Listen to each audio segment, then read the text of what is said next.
I've written a letter that has several paragraphs, and to make each paragraph stand out just a little more, I want to add a first line indent.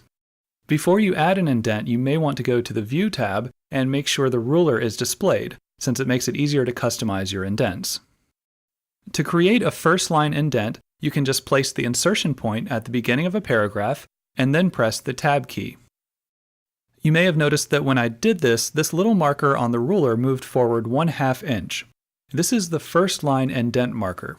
There's also the hanging indent marker, the left indent marker just below that, and the right indent marker. We can move them to create various types of indents. They don't affect the whole document, just the parts that are selected, so let's select all of these paragraphs. Now drag the first line indent marker.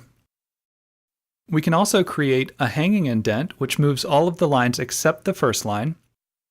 The left indent will move all of the lines at the same time, and the right indent is useful if you want to make the paragraph narrower. But for this letter, I need a more traditional look, so I'm just going to do a first line indent of 1/4 of an inch. Indents are a good way to keep things lined up in your document, but for more complex documents, such as resumes, they're not always enough. I'd really like all of these dates to line up. I could just use spaces, but it's going to be difficult or impossible to get them to line up exactly, so I'll need to use tabs. If I place the insertion point right before the text I want to align, and then press the Tab key, it's going to jump forward in 1/2 inch increments. It's much easier to align the dates this way. If you go to the Home tab and click the Show Hide command, you'll be able to see the tabs, and they show up as these little arrows. You can delete them by pressing the backspace key. That works pretty well, but I'd like to have a little more control over exactly how the text lines up. I think a tab stop is exactly what we need here.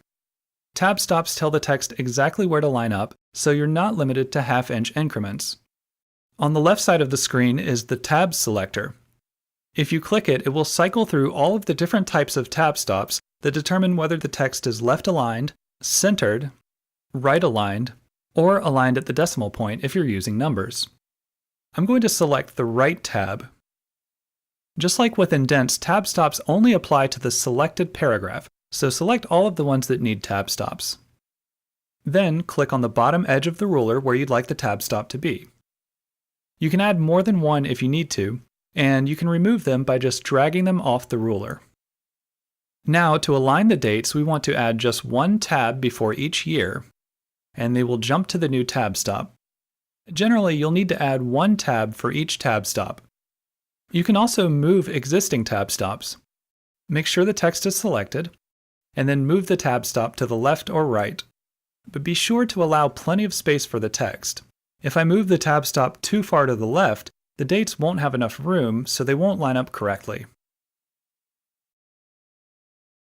This document looks a lot better now, and I think having everything lined up gives it a neater, more professional appearance.